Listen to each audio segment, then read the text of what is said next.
बिस्मिल्लाहिर्रहमानिर्रहीम। अस्सलाम वालेकुम जी। ਅੱਜ मैं अपनी पंजाबी कहानियां दे मजमूए बिरहा मच मचाया विचों कहानी पेश कर रही हाँ हैलो। ये अंग्रेज़ यूके मुआशरे के बारे है और तुसी ये कहानी जो सुनोगे तो तुहानू मैनू उम्मीद है कि चंगी लगेगी, क्योंकि थोड़ी ये डिफरेंट कहानी है और इंसान दे कुछ रवैये सानू बड़ा चुगा देंदे ने और कहानी बनती भी तां ही है जो कोई उहदे च वखरापन हुंदा है। तो कहानी सुनो फिर हैलो। वो एक नुकरे वड्डे रुख थले ढोल आके बैठी सी। हालां पार्क विच थां थां बेंच भी पे सन, पर होरे क्यों वो भूएं ते इंज बैठी सी जिवें डिग पई होवे। चंगी भली ठंड विच छां थल्ले बहना समझूं बाहर, पर कौन पुछे ते क्यों पुछे। साडे जे मुल्क विच रहण वालियां नूं आप तूं अड दूजियां दी बहुती फिक्र हुंदी है। मैनूं भी एवें जापिया कि उहदा दुख जानना ते फरोलना जिवें मेरी जिम्मेवारी होवे। मैं उहदे ते निगाहां गड्ढ के एक पासे रखे बेंच ते बह गई। इंज आखो कि एक तरह उहदा एक्सरे करन लग पई। उहनूं मेरे वेखण बारे उक्का पता ना लगा, नहीं तो वह मेरा बूथा भावें ना पांदी, घराखी तक के एक दो गालां जरूर कढ़दी। अपने आप तो बेखबर लगदी सी, पर उहदा ध्यान किते दूर निकलिया होया सी। होरे किन्नू लभण गया सी विचारी नूं कल्ली बिठा के। मैं आप भी कई दिनों तो डाढी अक्की होई सां। देश की खिच ते अपनियां हवावां दी याद ने मैनू रज के बेचैन कीता होया सी। जी करदा उड़ के लाहौर अप्पड़ जावां, पर खोज का कुछ कम रहिंदा सी, इसलिए मजबूरी पारों रुकी हुई सां। असीं वेले दे छेती लंघण दा गिला करने आ, पर जदों दिन गिण गिण के लंघाने पैण तां पता लगदा बंदे नूं कि वेला किड्डा माठा टुर रहा है।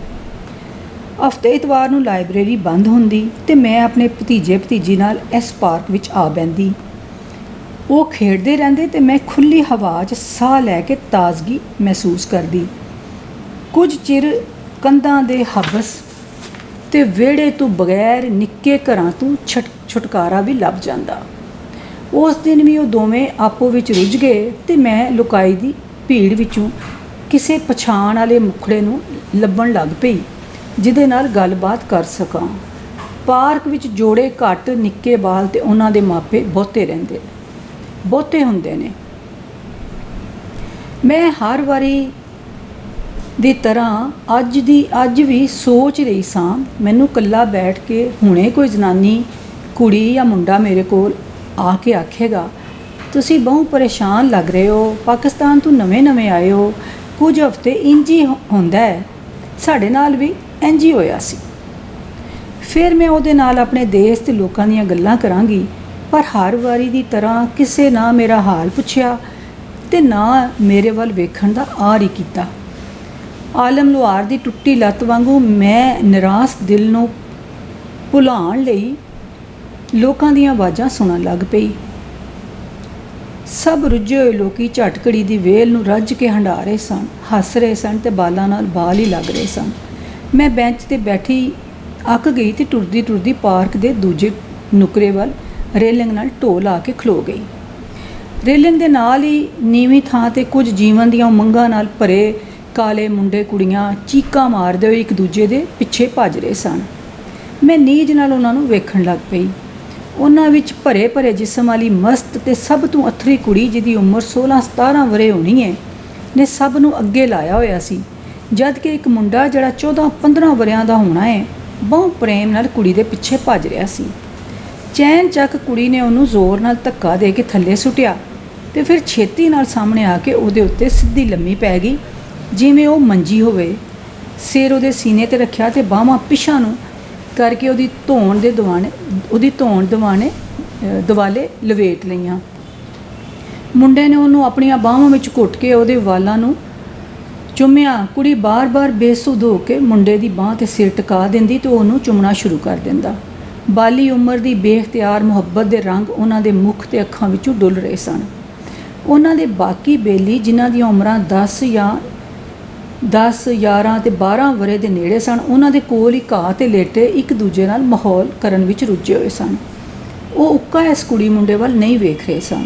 ਮੈਂ ਅਜੇ ਇਹਨਾਂ ਦੋਵਾਂ ਦੀ ਇਸ ਬੇਬਾਕੀ 'ਤੇ ਹੈਰਾਨ ਹੋ ਰਹੀ ਸਾਂ ਕਿ ਕੁੜੀ ਨੇ ਮੁੰਡੇ ਦੇ ਹੱਥ ਆਪਣੇ ਹੱਥਾਂ ਵਿੱਚ ਲੈ ਕੇ ਆਪਣੇ ਅੱਧੇ ਨੰਗੇ ਸੀਨੇ 'ਤੇ ਰੱਖ ਦਿੱਤੇ। ਲੱਗਦਾ ਜਵਾਨੀ ਦੀ ਮਸਤੀ ਉਹਨੂੰ ਬੇਸੁੱਧ ਕੀਤਾ ਹੋਇਆ ਸੀ। ਯੂਰਪੀ ਮੁਲਕਾਂ ਵਿੱਚ ਇਸ ਤਰ੍ਹਾਂ ਦੀਆਂ ਹਰਕਤਾਂ ਨੂੰ ਭੈੜਾ ਨਹੀਂ ਸਮਝਿਆ ਜਾਂਦਾ, ਪਰ ਉਹਨਾਂ ਨੂੰ ਇਸ ਤਰ੍ਹਾਂ ਵੇਖਣਾ ਜ਼ਰੂਰ ਭੈੜਾ ਸਮਝਿਆ ਜਾਂਦਾ ਹੈ। ਇਸ ਤੋਂ ਪਹਿਲਾਂ ਕਿ ਕਿਸੇ ਦੀ ਮੇਰੇ ਵੱਲ ਨਜ਼ਰ ਪੈਂਦੀ, ਮੈਂ ਛੇਤੀ ਨਾਲ ਮੁੜ ਉਸੇ ਬੈਂਚ 'ਤੇ ਆ ਕੇ ਬਹਿ ਗਈ ਅਤੇ ਐਵੇਂ ਇੱਧਰ ਉੱਧਰ ਵੇਖਣ ਲੱਗ ਪਈ। ਮੇਰੇ ਨਾਲ ਵਾਲੇ ਬੈਂਚ 'ਤੇ ਇੱਕ 50 ਕੁ ਵਰ੍ਹੇ ਦੀ ਔਰਤ ਬੈਠੀ ਸੀ, ਜਿਹਨੇ ਸ਼ਲਵਾਰ ਕਮੀਜ਼ ਪਾਈ ਹੋਈ ਸੀ ਅਤੇ ਦੂਜੇ ਪਾਸੇ ਵੇਖ ਰਹੀ ਸੀ ਜਿੱਧਰ ਬਾਲ ਜਾ ਰਹੇ ਸਨ। ਝਟ ਕੁ ਬਾਅਦ ਉਹਨੇ ਸਾਹਮਣੇ ਵੇਖਿਆ ਅਤੇ ਮੈਨੂੰ ਚੇਤੇ ਆਇਆ, ਮੈਂ ਤਾਂ ਇਹਨੂੰ ਪਹਿਲਾਂ ਵੀ ਵੇਖ ਚੁੱਕੀ ਹਾਂ, ਪਰ ਪਹਿਲੋਂ ਇਹ ਰੁੱਖ ਥੱਲੇ ਬੈਠੀ ਸੀ ਅਤੇ ਮੈਂ ਇਹਦੇ ਕੱਪੜਿਆਂ ਵੱਲ ਧਿਆਨ ਹੀ ਨਹੀਂ ਸੀ ਦਿੱਤਾ। ਉਹ ਬੜੀ ਹਸਰਤ ਨਾਲ ਨਿੱਕੇ ਬਾਲਾਂ ਨੂੰ ਖੇਡਦਿਆਂ ਵੇਖ ਰਹੀ ਸੀ। ਆਲ ਦੁਆਲ ਤੋਂ ਅਣਜਾਣ ਕਦੀ ਹੱਸਣ ਲੱਗਦੀ ਅਤੇ ਕਦੀ ਦੁਖੀ ਹੋ ਜਾਂਦੀ। ਬਹੁ ਭੇਦਾਂ ਭਰੀ ਲੱਗ ਰਹੀ ਸੀ। ਬਾਲਾਂ ਦੇ ਰੌਲੇ ਅਤੇ ਉਹਦੀ ਚੁੱਪ ਵਿਚਕਾਰ ਕੋਈ ਸੰਬੰਧ ਜ਼ਰੂਰ ਸੀ। ਮੈਂ ਉਹਦੇ ਤੋਂ ਪੁੱਛੇ ਬਿਨਾਂ ਹੀ ਉੱਠ ਕੇ ਉਹਦੇ ਨੇੜੇ ਬਹਿ ਗਈ। ਬਿਟ ਉਹਦੇ ਵੱਲ ਵੇਖ ਕੇ ਗਵੇੜ ਲਾਂਦੀ ਇਸ ਉਡੀਕ ਵਿੱਚ ਰਹੀ ਕਿ ਕਦੋਂ ਉਹ ਮੇਰੇ ਵੱਲ ਵੇਖੇ ਅਤੇ ਮੈਂ ਉਹਦੇ ਨਾਲ ਗੱਲ ਕਰ ਸਕਾਂ। ਕਿੰਨੇ ਚਿਰ ਪਿੱਛੋਂ ਮੇਰੀ ਮੁਰਾਦ ਪੂਰੀ ਹੋਈ। ਹੈਲੋ ਹਾਏ ਅਤੇ ਰਸਮੀ ਗੱਲਬਾਤ ਵਿੱਚ ਅੱਧਾ ਘੰਟਾ ਲੱਗ ਗਿਆ। ਸਾਡੇ ਦੋਵਾਂ ਕੋਲ ਵੇਲਾ ਵੀ ਸੀ ਅਤੇ ਗੱਲ ਕਰਨ ਦਾ ਕਾਰਨ ਵੀ। ਹੋਰੇ ਉਹ ਆਪ ਵੀ ਆਪਣੇ ਦਿਲ ਦਾ ਭਾਰ ਹੌਲਾ ਕਰਨਾ ਚਾਹੁੰਦੀ ਸੀ। ਛੇਤੀ ਮੇਰੇ ਨਾਲ ਘੁਲ ਮਿਲ ਗਈ। ਮੈਂ ਉਹਦੇ ਕੋਲ ਪੁੱਛਿਆ, ਤੁਸੀਂ ਇੱਥੇ ਰੋਜ਼ ਆਉਂਦੇ ਹੋ? ਨਹੀਂ, ਮੈਂ ਰੋਜ਼ ਤਾਂ ਨਹੀਂ ਆਉਂਦੀ, ਪਰ ਹਫ਼ਤੇ ਨੂੰ ਕਦੀ ਨਾਗਾ ਨਹੀਂ ਕਰਦੀ। ਉਂਝ ਤੇ ਮੇਰੇ ਕੋਲ ਵੇਲ ਹੀ ਵੇਲ ਹੈ। ਉਸ ਦੁੱਖ ਵਿੱਚ ਭਿੱਜਿਆ ਹਾਸਾ ਹੱਸਦਿਆਂ ਆਖਿਆ, ਆਹੋ ਇਸ ਮੁਲਕ ਵਿੱਚ ਵਾਹਵਾ ਐਸ਼ਾਂ ਨੇ, ਫਿਰ ਵੀ ਹਰ ਵਰੇ ਸੈਂਕੜਾਂ ਲੋਕ ਖੁਦਕੁਸ਼ੀ ਕਿਉਂ ਕਰਦੇ ਨੇ? ਹੋਰੇ ਕਿੰਜ ਮੈਂ ਫਜ਼ੂਲ ਜਿਹਾ ਸਵਾਲ ਪੁੱਛ ਕੇ ਆਪ ਵੀ ਹੈਰਾਨ ਹੋਈ ਅਤੇ ਅੱਖਾਂ ਨੀਵੀਆਂ ਕਰ ਲਈਆਂ। ਉਹ ਕੁਝ ਚਿਰ ਮੇਰੇ ਵੱਲ ਵੇਖਦੀ ਰਹੀ, ਫਿਰ ਬੋਲੀ, ਖੁਦਕੁਸ਼ੀਆਂ ਤਾਂ ਹਰ ਮੁਲਕ ਵਿੱਚ ਹੁੰਦੀਆਂ ਨੇ। ਸਮਾਜ ਜਦੋਂ ਵੱਖਰੇ ਵਿਚਾਰਾਂ ਵਾਲੇ ਬੰਦੇ ਨਾਲ ਟੁਰਨ ਤੋਂ ਇਨਕਾਰੀ ਹੋ ਜਾਵੇ ਤੇ ਇਕੱਲਾ ਬੰਦਾ ਕੀ ਕਰੇ?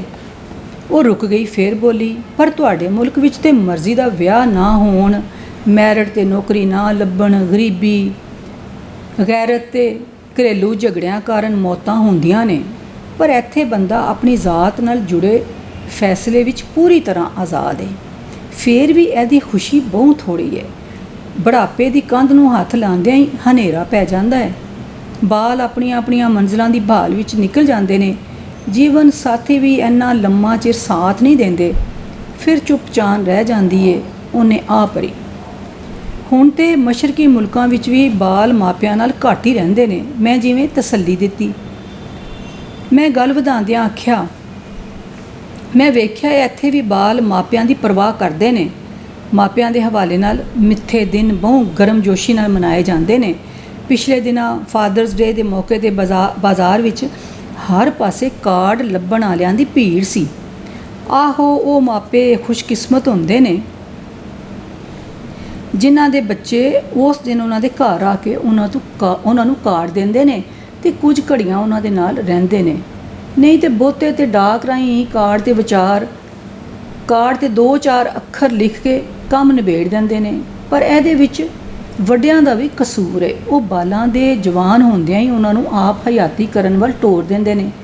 ਤੁਹਾਡੇ ਮੁਲਕ ਵਿੱਚ ਤੇ ਮਾਪੇ ਬਾਲਾਂ ਨੂੰ ਵੀ ਪਾਲਦੇ ਤੇ ਸੰਭਾਲਦੇ ਨੇ। ਉਹ ਹਰ ਗੱਲ ਵਿੱਚ ਪਾਕਿਸਤਾਨ ਦੀ ਮਿਸਾਲ ਹੋਰੇ ਕਿਉਂ ਦੇ ਰਹੀ ਸੀ? ਮੈਂ ਸੋਚਣ ਲੱਗ ਪਈ, ਜਦ ਕਿ ਉਹਦੀਆਂ ਅੱਖਾਂ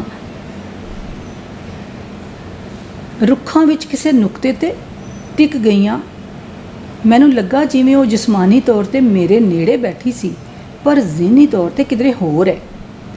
ਹੋਰੇ ਕਿਹਨੂੰ ਢੂੰਡ ਰਹੀ ਹੈ ਅਤੇ ਕੀ ਵੇਖ ਰਹੀ ਹੈ? ਫਿਰ ਉਹ ਹੌਲੀ ਹੌਲੀ ਆਪਣੇ ਆਪ ਨਾਲ ਗੱਲਾਂ ਕਰਨ ਲੱਗ ਪਈ। ਮੈਂ ਧਿਆਨ ਨਾਲ ਸੁਣਨ ਲੱਗ ਪਈ।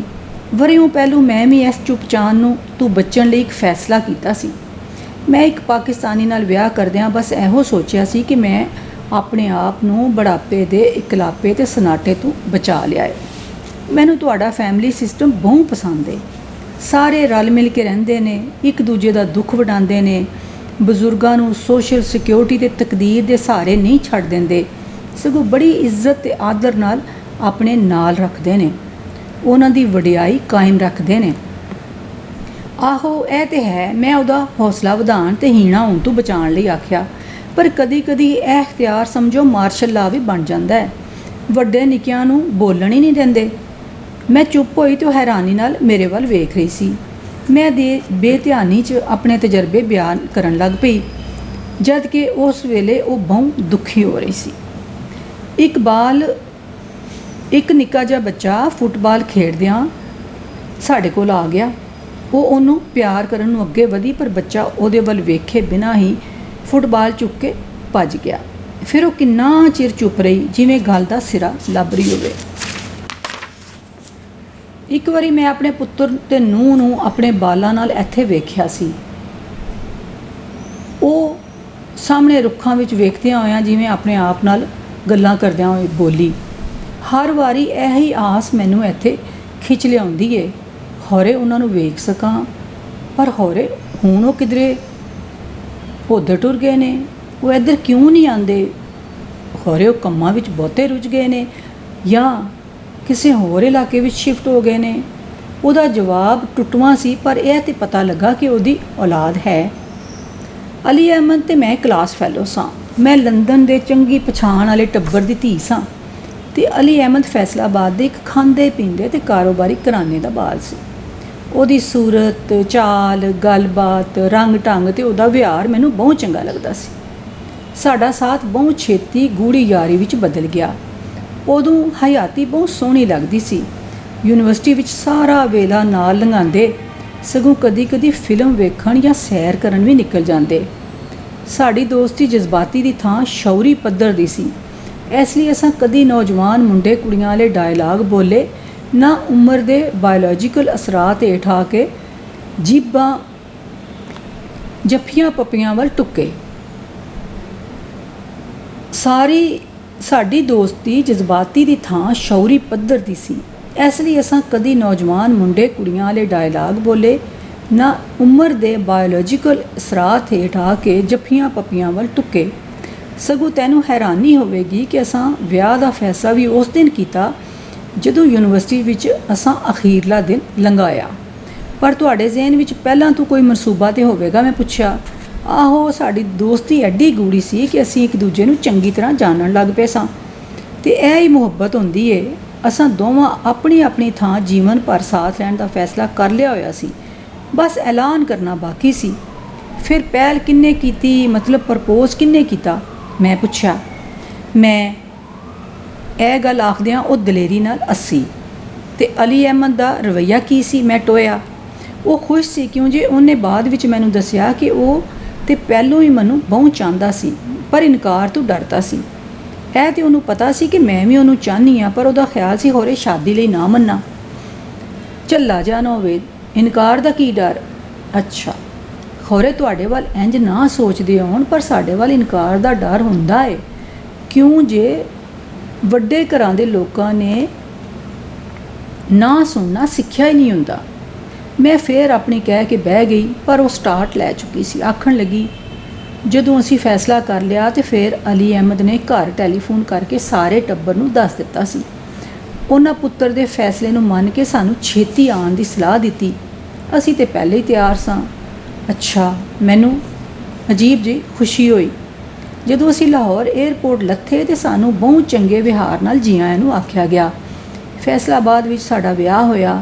ਸਾਰੀਆਂ ਰਸਮਾਂ ਪੂਰੀਆਂ ਕੀਤੀਆਂ ਗਈਆਂ। ਵਿਆਹ ਦੇ ਦਿਨਾਂ ਵਿੱਚ ਮੈਂ ਅਲੀ ਅਹਿਮਦ ਦੀ ਮਾਸੀ ਦੇ ਘਰ ਰਹੀ, ਜਿਵੇਂ ਉਹ ਮੇਰਾ ਪੇਕਾ ਘਰ ਹੋਵੇ। ਮਾਇਓ, ਮਹਿੰਦੀ, ਜੰਝ, ਮੇਲ ਮੁਕਲਾਵਾ ਸਭ ਬਹੁਤ ਚੰਗਾ ਸੀ। ਸਭ ਆਖਦੇ ਸਨ ਸਿਤਾਰਿਆਂ ਵਾਲੇ ਕੱਪੜੇ ਤੇ ਜ਼ੇਵਰ ਨਾਲ ਸਜੀ ਮੈਂ ਹੂਰ ਪਰੀ ਲੱਗ ਰਹੀ ਸਾਂ। ਉਹ ਸ਼ਰਮਾ ਗਈ। ਅਲੀ ਅਹਿਮਦ ਘਰ ਵਿੱਚ ਸਭ ਤੋਂ ਵੱਡਾ ਸੀ, ਇਸ ਲਈ ਘਰ ਵਿੱਚ ਉਸੇ ਦਾ ਹੁਕਮ ਚੱਲਦਾ ਸੀ। ਵੱਡੇ ਸਾਰੇ ਘਰ ਵਿੱਚ ਘਰ ਵਾਲੇ ਘੱਟ ਤੇ ਨੌਕਰ ਚੋਖੇ ਸਨ। ਦੁਨੀਆ ਦੀ ਹਰ ਸ਼ੈ ਉਸ ਘਰ ਵਿੱਚ ਮੌਜੂਦ ਸੀ ਤੇ ਸਭ ਤੋਂ ਵੱਡੀ ਗੱਲ ਇਹ ਕਿ ਮੈਨੂੰ ਅਲੀ ਅਹਿਮਦ ਦੇ ਨਾਲ ਮਾਪਿਆਂ ਨਾਲੋਂ ਵੱਧ ਕੇ ਮਿਹਰਬਾਨ ਤੇ ਪਿਆਰ ਕਰਨ ਵਾਲੇ ਸੱਸ ਸਹੁਰਾ ਤੇ ਚੰਗੇ ਦਿਲ ਵਾਲੇ ਨਨਾਣ ਤੇ ਦੇਵਰ ਲੱਭੇ ਸਨ। ਅਲੀ ਅਹਿਮਦ ਮੈਨੂੰ ਲੰਦਨ ਵੀ ਲਾਡ ਨਾਲ ਸੋਹਣੀ ਆਖਦਾ ਸੀ। ਉਹਨੇ ਮੈਨੂੰ ਆਪ ਹੀ ਇੱਕ ਵਾਰੀ ਦੱਸਿਆ ਕਿ ਇਹਦਾ ਮਤਲਬ ਪ੍ਰੀਟੀ ਹੁੰਦਾ ਹੈ। ਫੈਸਲਾਬਾਦ ਵਸਣ ਮਗਰੋਂ ਉਹਨੇ ਮੈਨੂੰ ਭਾਗ ਭਰੀ ਆਖਣਾ ਸ਼ੁਰੂ ਕਰ ਦਿੱਤਾ। ਥੋੜ੍ਹੀ ਬਹੁਤ ਪੰਜਾਬੀ ਮੈਨੂੰ ਵੀ ਆਉਂਦੀ ਸੀ, ਪਰ ਮੈਂ ਬਹੁਤਾ ਅੰਗਰੇਜ਼ੀ ਬੋਲਦੀ ਸਾਂ। ਬੜਾ ਚੰਗਾ ਲੱਗਾ ਜਦੋਂ ਉਹ ਅੰਗਰੇਜ਼ੀ ਦਾ ਜੁਮਲਾ ਬੋਲਣ ਤੋਂ ਪਹਿਲਾਂ ਭਾਗ ਭਰੀ ਆਖਦਾ। ਮੈਂ ਫੈਸਲਾ ਕੀਤਾ ਕਿ ਅਸੀਂ ਹੁਣ ਪੂਰੀ ਹਯਾਤੀ ਇੱਥੇ ਹੀ ਰਵਾਂਗੇ, ਮਤਲਬ ਫੈਸਲਾਬਾਦ ਹੀ ਰਵਾਂਗੇ, ਪਰਤ ਕੇ ਇੰਗਲੈਂਡ ਕਦੀ ਨਹੀਂ ਜਾਵਾਂਗੇ।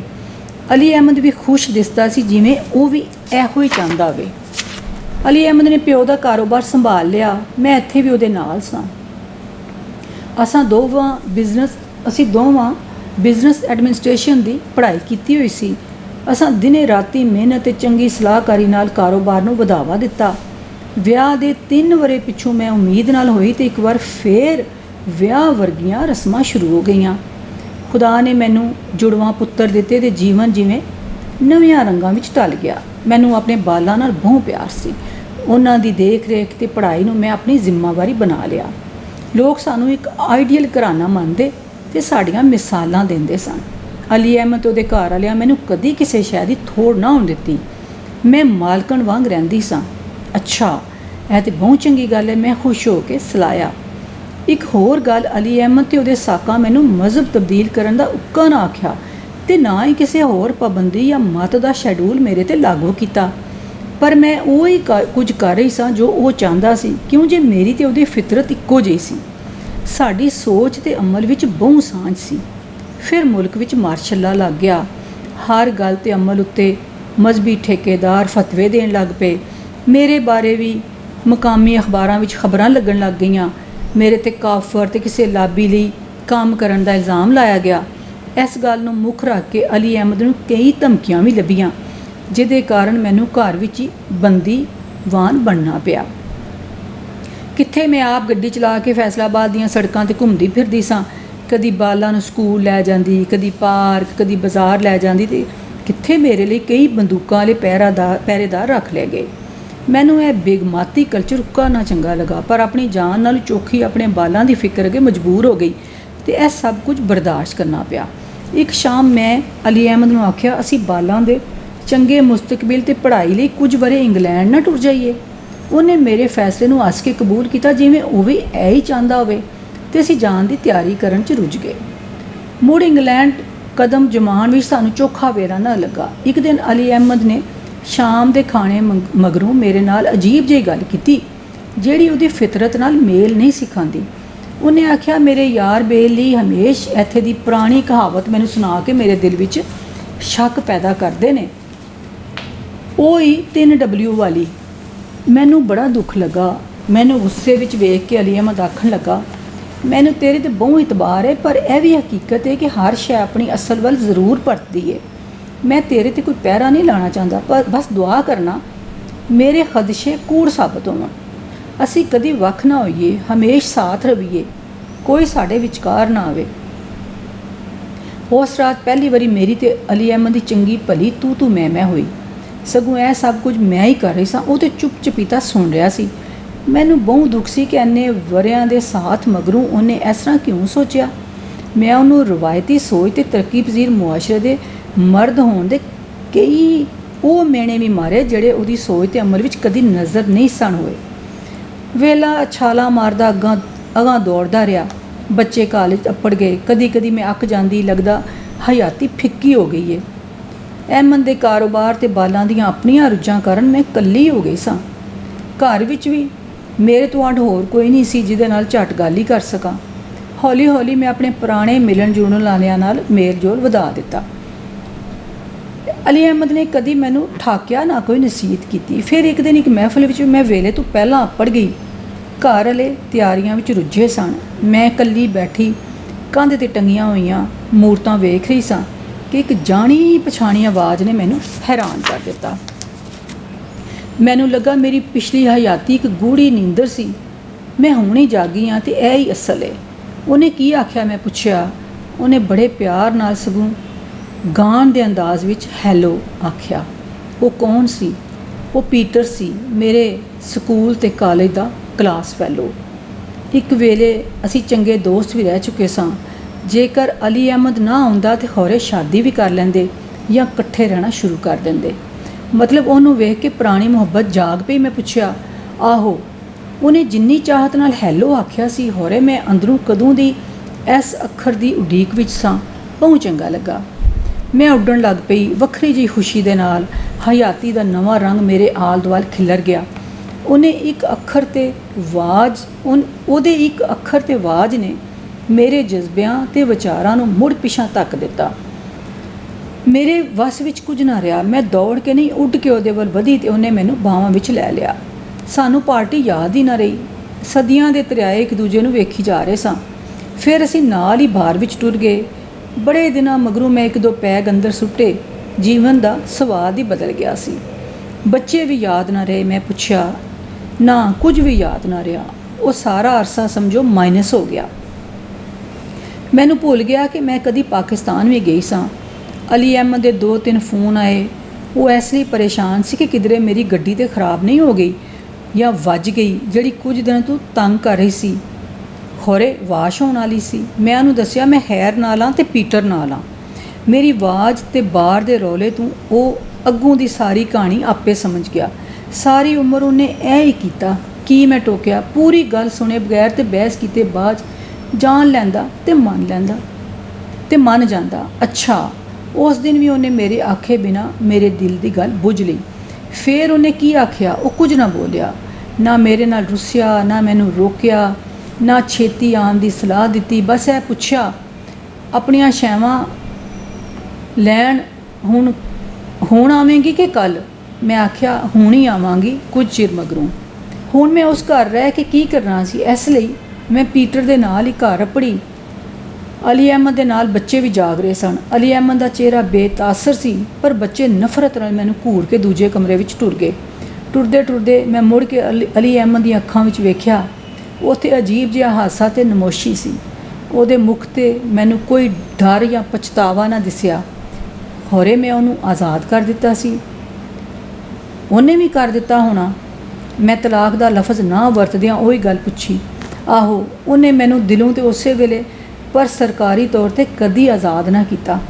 ਪੀਟਰ ਨਾਲ ਕੁਝ ਮਹੀਨੇ ਚੰਗੇ ਲੱਗੇ। ਫਿਰ ਉਹ ਦੂਜੀਆਂ ਜ਼ਨਾਨੀਆਂ ਨੂੰ ਲੈ ਕੇ ਘਰ ਆਉਣ ਲੱਗ ਪਿਆ। ਮੇਰੇ ਲਈ ਇਹ ਸਭ ਬਰਦਾਸ਼ਤ ਕਰਨਾ ਬਹੁਤ ਔਖਾ ਸੀ। ਮੈਂ ਜਦੋਂ ਤੱਕ ਅਲੀ ਅਹਿਮਦ ਨਾਲ ਰਹੀ, ਉਹਦੀ ਵਫਾਦਾਰ ਰਹੀ ਤੇ ਉਹ ਵੀ ਮੇਰੇ ਨਾਲ ਵਫਾਦਾਰ ਸੀ। ਹੁਣ ਪੀਟਰ ਨਾਲ ਵੀ ਮੇਰਾ ਉਹ ਹੀ ਵਿਹਾਰ ਸੀ, ਪਰ ਇਹਦੀ ਨੀਅਤ ਛੇਤੀ ਬਦਲ ਗਈ। ਸ਼ਾਦੀ ਤੇ ਹੈ ਨਹੀਂ ਸੀ। ਇੱਕ ਰਾਤੀ ਦੇਰ ਨਾਲ ਆਇਆ ਤੇ ਸਹੇਲੀ ਨੂੰ ਲੈ ਕੇ ਦੂਜੇ ਕਮਰੇ ਵਿੱਚ ਵੜ ਗਿਆ। ਮੈਂ ਖੂਬ ਭਾਂਡੇ ਪਟਕਾਏ। ਉਸ ਵੇਲੇ ਤੇ ਚੁੱਪ ਰਿਹਾ, ਪਰ ਸਵੇਰੇ ਹੁੰਦਿਆਂ ਹੀ ਮੈਨੂੰ ਘਰੋਂ ਫੁੱਟਣ ਦਾ ਆ ਕੇ ਨਿਕਲ ਗਿਆ। ਮੇਰਾ ਤੇ ਇੱਕ ਅਟੈਚੀ ਵੀ ਇੰਝ ਹੀ ਪੈਕ ਪਿਆ ਹੋਇਆ ਸੀ। ਮੈਂ ਦੋਵੇਂ ਬੈਗ ਚੁੱਕੇ ਤੇ ਨਿਕਲ ਆਈ। ਮੇਰੇ ਕਾਰਡ ਵਿੱਚ ਚੰਗੇ ਪੈਸੇ ਹੈ ਸਨ। ਇੱਕ ਫਲੈਟ ਲੈ ਕੇ ਰਹਿਣ ਲੱਗ ਪਈ। ਨੌਕਰੀ ਤੇ ਮੈਂ ਕਦੀ ਵੀ ਨਹੀਂ ਸੀ ਕੀਤੀ ਤੇ ਨਾ ਮੈਨੂੰ ਚੰਗੀ ਲੱਗਦੀ ਸੀ। ਆਪਣਾ ਕਾਰੋਬਾਰ ਤੇ ਵੱਖਰੀ ਗੱਲ ਸੀ। ਅਗਲੇ ਦਿਨ ਬੜਾ ਹੌਸਲਾ ਕਰਕੇ ਪੁਰਾਣੇ ਘਰ ਦੇ ਬੂਹੇ ਸਾਹਮਣੇ ਜਾ ਖਲੋਤੀ। ਹਿੰਮਤ ਕਰਕੇ ਘੰਟੀ ਵਜਾਈ, ਪਰ ਬੂਹਾ ਕਿਸੇ ਹੋਰ ਖੋਲ੍ਹਿਆ। ਬੜੇ ਫੋਨ ਕੀਤੇ, ਪਰ ਫੋਨ ਵੀ ਬੰਦ ਮਿਲਦਾ। ਖੌਰੇ ਮੇਰੇ ਬੱਚੇ ਤੇ ਅਹਿਮਦ ਫੈਸਲਾਬਾਦ ਟੁਰ ਗਏ ਹੋਣ। ਉੱਥੇ ਫੋਨ ਕਰਦੀ ਤੇ ਅੱਗੋਂ ਕੋਈ ਜਵਾਬ ਨਾ ਮਿਲਦਾ। ਸੁਣਿਆ ਸੱਸ ਤੇ ਮਰ ਗਈ ਸੀ ਤੇ ਸਹੁਰਾ ਹੋਰੇ ਲਾਹੌਰ ਆਲੇ ਪੁੱਤਰ ਕੋਲ ਟੁਰ ਗਿਆ ਸੀ। ਕਿਸੇ ਨਾਲ ਵੀ ਰਾਬਤਾ ਨਹੀਂ ਹੋ ਰਿਹਾ ਸੀ। ਬੱਚਿਆਂ ਨੂੰ ਵੇਖਣ ਲਈ ਤਰਸਣ ਲੱਗ ਪਈ ਸਾਂ। 5-6 ਮਹੀਨੇ ਉਹਨਾਂ ਨੂੰ ਢੂੰਡਦੀ ਰਹੀ। ਜੀਵਨ ਬੇਰੰਗ ਤੇ ਬੇਢੰਗ ਹੋ ਗਿਆ। ਮੇਰੇ ਆਲ ਦੁਆਲੇ ਦੇ ਫਲੈਟਾਂ ਵਾਲੇ ਮੇਰੇ ਵੱਲ ਵਧੇ, ਪਰ ਹੁਣ ਮੇਰੇ ਦਿਲ ਵਿੱਚ ਚਾਹਤ ਨਹੀਂ, ਪਛਤਾਵੇ ਦੀ ਅੱਗ ਬਲ ਰਹੀ ਸੀ। ਹੈਰਤ ਦੀ ਗੱਲ ਇਹ ਵੇ ਕਿ ਹੁਣ ਵੀ ਅਲੀ ਅਹਿਮਦ ਮੇਰੇ ਕਾਰਡ ਵਿੱਚ ਪੈਸੇ ਮੁੱਕਣ ਨਹੀਂ ਦਿੰਦਾ ਸੀ। ਉਹਨੇ ਮੇਰੀ ਬੇਵਫਾਈ ਮਗਰੋਂ ਵੀ ਮੇਰਾ ਖਿਆਲ ਰੱਖਿਆ ਤੇ ਮੈਨੂੰ ਕਿਸੇ ਅੱਗੇ ਹੱਥ ਨਾ ਫੈਲਾਣੇ ਪਏ। ਖੌਰੇ ਉਹਨੂੰ ਇਹ ਵੀ ਪਤਾ ਸੀ, ਇਸ ਲਈ ਉਸ ਚੰਗੇ ਵੇਲੇ ਖਾਸ ਕਰਕੇ ਮੇਰੇ ਲਈ ਬੈਂਕ ਦਾ ਕਾਰਡ ਬਣਵਾਇਆ ਤੇ ਆਪੇ ਮੇਰੇ ਪਰਸ ਵਿੱਚ ਰੱਖ ਛੱਡਿਆ। ਫਿਰ ਇੱਕ ਦਿਨ ਮੈਂ ਟਿਕਟ ਲੈ ਕੇ ਫੈਸਲਾਬਾਦ ਅੱਪੜ ਗਈ। ਘਰ ਖੁੱਲ੍ਹਾ ਸੀ, ਸਹੁਰਾ ਘਰ ਹੀ ਸੀ ਤੇ ਬਾਕੀ ਸਾਕ ਵੀ ਜਮ੍ਹਾਂ ਸਨ। ਕਿਸੇ ਨੇ ਮੇਰੇ ਕੋਲੋਂ ਮੇਰੀ ਬੀਤੀ ਨਾ ਪੁੱਛੀ। ਇੰਝ ਮਿਲੇ ਜਿਵੇਂ ਕੁਝ ਨਾ ਹੋਇਆ ਹੋਵੇ, ਪਰ ਉਹ ਮੈਨੂੰ ਨੂੰਹ ਜਾਂ ਧੀ ਨੇ ਇੱਕ ਮਹਿਮਾਨ ਸਮਝ ਕੇ ਚੰਗਾ ਵਰਤਾਅ ਕਰ ਰਹੇ ਸਨ। ਕਿੱਡੇ ਚੰਗੇ ਤੇ ਵੱਡੇ ਦਿਲ ਵਾਲੇ ਸਨ। ਮੈਂ ਸੋਚਿਆ ਕਾਸ਼ ਪਾਕਿਸਤਾਨ ਵਿੱਚ ਉਹ ਭੈੜੇ ਦਿਨ ਨਾ ਆਉਂਦੇ ਤੇ ਅਸੀਂ ਕਦੀ ਮੁੜ ਇੰਗਲੈਂਡ ਨਾ ਜਾਂਦੇ। ਬੱਚਿਆਂ ਦੀ ਯਾਦ ਮੇਰੇ ਦਿਲ ਨੂੰ ਇੰਝ ਸਤਾਉਂਦੀ ਕਿ ਲੱਗਦਾ ਸਾਹ ਬੰਦ ਹੋਣ ਲੱਗਾ। ਮੈਂ ਉੱਥੇ ਪੂਰਾ ਸਾਲ ਰਹੀ, ਪਰ ਅਲੀ ਅਹਿਮਦ ਤੇ ਬੱਚੇ ਘਰ ਨਾ ਪਰਤੇ। ਮੈਂ ਵੀ ਉਹਦਾ ਪਤਾ ਪੁੱਛ ਪਾਗਲ ਹੋ ਗਈ, ਪਰ ਕਿਸੇ ਨਾ ਦੱਸਿਆ। ਜਿਹਦੇ ਕੋਲੋਂ ਪਤਾ ਪੁੱਛਦੀ ਉਹ ਉਹਦਾ ਪੁਰਾਣਾ ਫੋਨ ਨੰਬਰ ਦੇ ਦਿੰਦਾ ਜਿਹੜਾ ਕਦੀ ਨਾ ਮਿਲਿਆ। ਹੋਰੇ ਉਹਨੇ ਉਹ ਨੰਬਰ ਬੰਦ ਕਰ ਦਿੱਤਾ ਹੋਇਆ ਸੀ। ਉਂਝ ਸਭ ਮੇਰਾ ਬਹੁ ਖਿਆਲ ਕਰਦੇ ਸਨ। ਮੈਂ ਕਈ ਵਾਰੀ ਰੁੱਠੇ ਯਾਰ ਨੂੰ ਮਨਾਉਣ ਪਾਕਿਸਤਾਨ ਆਈ, ਪਰ ਹਰ ਵਾਰੀ ਖਾਲੀ ਝੋਲੀ ਲੈ ਤੇ ਖਾਲੀ ਅੱਖਾਂ ਲੈ ਕੇ ਪਰਤ ਗਈ। ਸਾਡੀ ਤੇ ਹਾਲੇ ਤਲਾਕ ਵੀ ਨਹੀਂ ਹੋਈ ਸੀ। ਮੇਰਾ ਤੇ ਉਹਦਾ ਰਿਸ਼ਤਾ ਕਾਇਮ ਸੀ, ਪਰ ਅਲੀ ਅਹਿਮਦ ਤੇ ਬੱਚੇ ਹੋਰੇ ਇਸ ਗੱਲ ਨੂੰ ਭੁੱਲ ਗਏ ਹੋਣ ਤਾਂ ਹੀ ਉਹਨਾਂ ਕਦੀ ਮੇਰਾ ਹਾਲ ਨਾ ਪੁੱਛਿਆ। ਕਿੱਥੇ ਲੱਭਾਂ, ਕੀ ਕਰਾਂ? ਲੱਗਦਾ ਮੇਰੇ ਬਾਰੇ ਉਹ ਸਭ ਜਾਣਕਾਰੀ ਰੱਖਦਾ ਸੀ, ਕਿਉਂ ਜੇ ਜਦੋਂ ਵੀ ਮੈਂ ਫੈਸਲਾਬਾਦ ਜਾਂਦੀ ਉਦੋਂ ਉਹ ਉੱਥੇ ਨਾ ਹੁੰਦੇ। ਮੇਰੀ ਨਨਾਣ ਨੇ ਦੱਸਿਆ, ਤੇਰੇ ਮੁੰਡੇ ਜਵਾਨ ਹੋ ਗਏ ਨੇ ਤੇ ਉਹਨਾਂ ਸੋਹਣੇ ਕੱਦ-ਬੁੱਤ ਕੱਢੇ ਨੇ। ਇਹ ਸੁਣ ਕੇ ਮੇਰਾ ਦਿਲ ਹੋਰ ਬੇਚੈਨ ਹੋ ਗਿਆ। ਫਿਰ ਸੁਣਿਆ ਵੱਡੇ ਪੁੱਤਰ ਦਾ ਵਿਆਹ ਵੀ ਹੋ ਗਿਆ ਏ। ਮੈਂ ਕਰਮਾਂ ਲਈ ਉਹਨਾਂ ਦੀ ਖੁਸ਼ੀ ਵੀ ਨਾ ਵੇਖ ਸਕੀ। ਮੈਂ ਮਿਲਣ ਦੀ ਆਸ ਨਾ ਛੱਡੀ। 6 ਮਹੀਨੇ ਬਾਅਦ ਫੈਸਲਾਬਾਦ ਚੱਕਰ ਲਾਉਣਾ ਸ਼ੁਰੂ ਕਰ ਦਿੱਤਾ। ਖੌਰੇ ਮੇਰੇ ਉੱਥੇ ਲੰਮਾ ਰਹਿਣ ਕਾਰਨ ਉਹ ਪਾਕਿਸਤਾਨ ਜਾਣਾ ਹੀ ਛੱਡ ਗਏ ਤੇ ਮੈਂ ਫਿਰ ਇੱਥੇ ਆ ਗਈ। ਪਿਛਲੇ ਮਹੀਨੇ ਮੈਂ ਆਪਣੇ ਵੱਡੇ ਪੁੱਤਰ ਨੂੰ ਆਪਣੇ ਬਾਲ ਤੇ ਵਹੁਟੀ ਨਾਲ ਇੱਥੇ ਵੇਖਿਆ। ਉਹਨਾਂ ਵੱਲ ਗਈ, ਪਰ ਉਹਨਾਂ ਮੇਰੀ ਗੱਲ ਨਹੀਂ ਸੁਣੀ। ਛੇਤੀ ਨਾਲ ਟੁਰ ਗਏ। ਲੱਗਦਾ ਏ ਇੱਥੇ ਨੇੜੇ ਹੀ ਕਿਧਰੇ ਰਹਿੰਦੇ ਨੇ, ਤਾਂ ਹਰ ਹਫ਼ਤੇ ਇੱਥੇ ਆਉਂਦੀ ਹਾਂ। ਹੋਰੇ ਕਦੀ ਉਹ ਮੈਨੂੰ ਮਾफ़ ਕਰ ਦੇਣ ਤੇ ਗੱਲ ਲਾ ਲੈਣ। ਅਲੀ ਅਹਿਮਦ ਮੇਰੇ ਦਿਲ ਦੀ ਹਰ ਗੱਲ ਜਾਣ ਲੈਂਦਾ ਸੀ। ਉਹਨੂੰ ਪਤਾ ਤੇ ਹੋਣਾ ਹੈ ਮੈਂ ਕਿੱਡੀ ਪਛਤਾ ਰਹੀ ਹਾਂ, ਫਿਰ ਉਹ ਮੈਨੂੰ ਮਾफ़ ਕਿਉਂ ਨਹੀਂ ਕਰ ਦਿੰਦਾ? ਉਹ ਮੇਰੇ ਵੱਲ ਵੇਖ ਕੇ ਰੋਣ ਦੇ ਅੰਦਾਜ਼ ਵਿੱਚ ਪੁੱਛਣ ਲੱਗ ਪਈ। ਮੈਂ ਕੀ ਜਵਾਬ ਦਿੰਦੀ? ਚੁੱਪ ਰਹੀ। ਵੇਲਾ ਬਹੁ ਹੋ ਗਿਆ ਸੀ। ਬੱਚੇ ਘਰ ਜਾਣ ਲਈ ਆ ਗਏ ਤੇ ਮੈਂ ਉੱਠ ਖਲੋਤੀ। ਉਹ ਵੀ ਟੁਰ ਪਈ। ਪੂਰਾ ਹਫ਼ਤਾ ਮੈਂ ਸੋਚਦੀ ਰਹੀ ਵਿਚਾਰੀ ਦਾ ਕੀ ਬਣੇਗਾ। ਫਿਰ ਅਗਲੇ ਹਫ਼ਤੇ ਅਸੀਂ ਮਿਲੇ ਤੇ ਉਹ ਬੜੀ ਖੁਸ਼ ਸੀ। ਉਹਦੀ ਫ਼ੋਨ 'ਤੇ ਅਲੀ ਅਹਿਮਦ ਨਾਲ ਗੱਲ ਹੋ ਗਈ ਸੀ। ਆਖਣ ਲੱਗੀ, ਉਹਨੇ ਪੁਰਾਣਾ ਫ਼ੋਨ ਆਨ ਕਰ ਲਿਆ। ਮੈਂ ਐਵੇਂ ਬੈਲ ਮਾਰੀ ਤੇ ਉਸ ਚੁੱਕ ਲਿਆ। ਅੱਜ ਮੈਨੂੰ ਮਿਲਣ ਆਵੇਗਾ। ਇਹ ਤਾਂ ਬੜੀ ਚੰਗੀ ਗੱਲ ਹੈ। ਮੈਨੂੰ ਬਹੁਤ ਚੰਗਾ ਲੱਗਾ। ਇੰਨੇ ਚਿਰ 'ਚ ਇੱਕ ਰੋਬਦਾਰ ਆਵਾਜ਼ ਆਈ, ਅਸਲਾਮ ਵਾਲੇਕੁਮ। ਮੈਂ ਪਰਤ ਕੇ ਵੇਖਿਆ, ਦਰਮਿਆਨੀ ਉਮਰ ਦਾ ਉੱਚਾ ਲੰਮਾ ਸੋਹਣਾ ਬੰਦਾ ਉਹਨੂੰ ਵੇਖ ਰਿਹਾ ਸੀ। ਉਹਦੀ ਉਮਰ ਹੋਣੀ ਹੈ ਕੋਈ 50 ਕੁ ਸਾਲ। ਮੈਂ ਸੋਚਿਆ ਇਹ ਅਲੀ ਅਹਿਮਦ ਹੀ ਹੋਣਾ ਹੈ। ਪਰ ਅਲੀ ਅਹਿਮਦ ਦੇ ਨਾਲ ਇੱਕ ਹੋਰ ਪਾਕਿਸਤਾਨੀ ਜ਼ਨਾਨੀ ਵੀ ਸੀ, ਜਿਹੜੀ ਉਮਰ ਵਿੱਚ ਉਹਦੇ ਤੋਂ 10 ਕੁ ਵਰੇ ਨਿੱਕੀ ਲੱਗ ਰਹੀ ਸੀ। ਹੋਰੇ ਉਹ ਕੌਣ ਸੀ? ਆਖਣ ਲੱਗਾ, ਕੀ ਹਾਲ ਹੈ ਤੇਰਾ ਬੀਬੀ? ਮੈਂ ਵੇਖਿਆ ਬੀਬੀ ਦਾ ਸਾਹ ਹੀ ਰੁਕਿਆ ਪਿਆ ਸੀ, ਬੋਲ ਹੀ ਨਾ ਸਕੀ। ਮੈਂ ਉੱਠ ਕੇ ਦਰਾਡੇ ਬਹਿ ਗਈ। ਉਹ ਦੋਵੇਂ ਵੀ ਬੈਂਚ 'ਤੇ ਸੋਹਣੀ ਦੇ ਕੋਲ ਬਹਿ ਗਏ। ਮੈਂ ਵੇਖਿਆ ਸੋਹਣੀ ਤੇ ਬੋਲ ਹੀ ਨਹੀਂ ਸੀ ਰਹੀ। ਅਲੀ ਅਹਿਮਦ ਦੀ ਕੁਝ ਗੱਲਾਂ ਕਰ ਰਿਹਾ ਸੀ। ਉਹਦੇ ਮੁਖ ਤੇ ਪਿਛੋਕੜ ਦਾ ਕੋਈ ਪਰਛਾਵਾਂ ਨਹੀਂ ਸੀ। ਖੁਸ਼ਬਾਸ਼ ਤੇ ਮੁਤਮਿਨ ਦਿਸਦਾ ਸੀ। ਉਹਦੇ ਨਾਲ ਬੈਠੀ ਨਵੀਂ ਵਹੁਟੀ ਹੱਸਦੀ ਤੇ ਸ਼ਰਮਾਂਦੀ ਜਾ ਰਹੀ ਸੀ। ਉਹਦੇ ਨਾਲ ਬੈਠੀ ਨਵੀਆਂ ਵਹੁਟੀਆਂ ਵਾਂਗ ਸੱਜੀ ਹੋਈ ਔਰਤ ਹੱਸਦੀ ਤੇ ਸ਼ਰਮਾਂਦੀ ਜਾ ਰਹੀ ਸੀ। ਹੋਰੇ ਕੀ ਗੱਲਾਂ ਕਰ ਰਹੇ ਸਨ। ਉਹ ਥੋੜ੍ਹੀ ਦੇਰ ਉੱਥੇ ਬੈਠੇ ਰਹੇ, ਫਿਰ ਟੁਰ ਗਏ। ਸੋਹਣੀ ਉਹਨਾਂ ਨੂੰ ਵਿਦਿਆ ਵੀ ਨਾ ਕੀਤਾ, ਆਪਣੀ ਥਾਂ 'ਤੇ ਹੀ ਬੈਠੀ ਰਹੀ। ਹੋਰੇ ਮੈਨੂੰ ਕਿਉਂ ਲੱਗਾ ਕਿ ਖੈਰ ਨਹੀਂ। ਮੈਂ ਭੱਜ ਕੇ ਉਹਦੇ ਵੱਲ ਗਈ ਤੇ ਉਹ ਮਰੀ ਮੁੱਕੀ ਹੋਈ ਸੀ। ਮੈਨੂੰ ਵੇਖ ਕੇ ਮੇਰੇ ਗੱਲ ਲੱਗ ਗਈ। ਹਾਲਾਂ ਸਾਡਾ ਕੁਝ ਦਿਨਾਂ ਦਾ ਹੀ ਸਾਥ ਸੀ, ਫਿਰ ਵੀ ਉਹ ਮੈਨੂੰ ਬਹੁ ਆਪਣਾ ਮਾਨਣ ਲੱਗ ਪਈ ਸੀ। ਜਾਂ ਹੋਰੇ ਮੇਰੇ ਇਲਾਵਾ ਉਹਦਾ ਦੁੱਖ ਵੰਡਣ ਵਾਲਾ ਹੋਰ ਕੋਈ ਨਹੀਂ ਸੀ। ਮੈਨੂੰ ਲੱਗਾ ਜਿਵੇਂ ਮੈਂ ਇੱਥੇ ਇਹਨੂੰ ਮਿਲਣ ਤੇ ਇਹਦੇ ਦੁੱਖ ਫਰੋਲਣ ਹੀ ਆਈ ਸਾਂ। ਮੈਂ ਪੁੱਛਿਆ, ਅਲੀ ਅਹਿਮਦ ਦੀ ਸੁਣਾ, ਕੀ ਕਹਿੰਦਾ ਹੈ? ਤੈਨੂੰ ਨਾਲ ਲੈ ਕੇ ਨਹੀਂ ਗਿਆ? ਬੱਚਿਆਂ ਦਾ ਕੀ ਦੱਸਦਾ? ਉਹ ਕਦੋਂ ਮਿਲਣ ਆਉਣਗੇ ਤੈਨੂੰ? ਇਹ ਸਭ ਕਿੱਥੇ ਰਹਿੰਦੇ ਨੇ? ਮੈਂ ਇੱਕ ਸਾਹ ਵਿੱਚ ਕਈ ਸਵਾਲ ਪੁੱਛ ਲਏ। ਉਹਦੇ ਕੋਲ ਹੋਰੇ ਕਿਸੇ ਵੀ ਸਵਾਲ ਦਾ ਜਵਾਬ ਨਹੀਂ ਸੀ। ਚੁੱਪ ਬੈਠੀ ਰਹੀ। ਕਦੇ ਰੋਣ ਲੱਗ ਪੈਂਦੀ ਤੇ ਕਦੇ ਆਪ ਹੀ ਚੁੱਪ ਕਰ ਜਾਂਦੀ। ਅੱਕ ਕੇ ਮੈਂ ਪੁੱਛਿਆ, ਮੈਨੂੰ ਦੱਸੋ ਤੇ ਸਹੀ ਹੋਇਆ ਕਿ ਇਹ ਕੀ ਆਖਿਆ ਉਹਨੇ? ਆਖਣ ਲੱਗੀ, ਉਹਨੇ ਜਿਵੇਂ ਆਪਣੀ ਨਵੀਂ ਵਹੁਟੀ ਦਾ ਮੇਰੇ ਨਾਲ ਤਾਰਫ ਕਰਾਇਆ, ਉਹ ਮੇਰੇ ਕੋਲੋਂ ਬਰਦਾਸ਼ਤ ਹੀ ਨਹੀਂ ਹੋ ਰਿਹਾ। ਮੈਨੂੰ ਲੱਗਾ ਉਹ ਤੇ ਕਦੇ ਮੇਰੇ ਜੀਵਨ ਵਿੱਚ ਰਿਹਾ ਹੀ ਨਹੀਂ। ਨਵੀਂ ਵਹੁਟੀ? ਉਹ ਲੱਗਦਾ ਤਾਂ ਨਹੀਂ ਕਿ ਉਹ ਕੁੜੀ ਬਹੁਤ ਛੋਟੀ ਹੋਵੇ। ਨਹੀਂ, ਮੇਰੇ ਲਈ ਤਾਂ ਨਵੀਂ ਵਹੁਟੀ ਹੈ ਨਾ, ਕਿਉਂਕਿ ਭਾਵੇਂ ਉਹਨੇ 10 ਸਾਲ ਪਹਿਲਾਂ ਵੀ ਵਿਆਹ ਕੀਤਾ ਹੋਵੇ ਜਾਂ 5 ਸਾਲ, ਤੇ ਉਹ ਲੱਗ ਤੇ ਨਵੀਂ ਵਹੁਟੀ ਵਾਂਗ ਰਹੀ ਸੀ। ਅੱਛਾ ਚੱਲ ਮੈਨੂੰ ਇਹ ਦੱਸ, ਕੀ ਆਖਿਆ ਉਸ?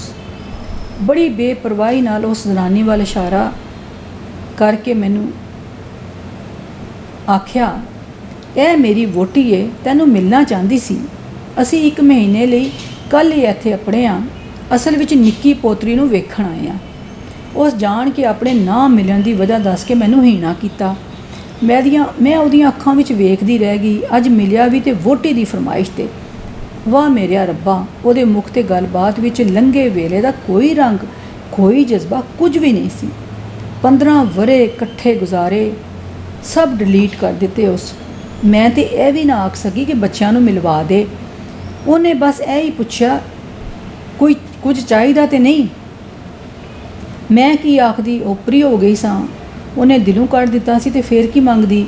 ਜਦ ਉਹ ਹੀ ਨਹੀਂ ਮੇਰਾ ਰਿਹਾ ਤੇ ਉਹਦੇ ਪੈਸੇ ਕੀ ਕਰਨੇ? ਸੋਚ ਜਦ ਤੂੰ